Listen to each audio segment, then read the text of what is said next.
Hi, fy enw I yw Anna. Rwy'n Nyrs Anabledd Dysgu. Bob dydd, rydw i'n gwneud gwahaniaeth cadarnhaol I fywydau pobl ag anableddau dysgu a'i gofalwyr. Mae pobl sydd ag anableddau dysgu yn haeddu cydnabyddiaeth ond yn aml yn cael cam. Rydw i'n sicrhau bod eu llais yn cael ei glywed a'i potensial yn cael ei wireddu.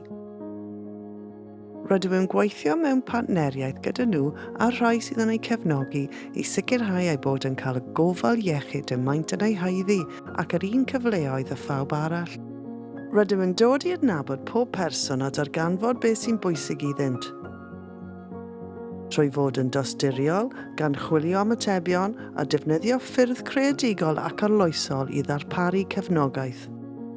Gallai fod yn berson â syndrom Down sydd yn ei chael hi'n anodd deall ysbytau, neu berson ag awtistiaeth sydd angen cymorth I ddeall cymdeithas. Fe welwch Nyrsys Anabledd Dysgu ym mhob man.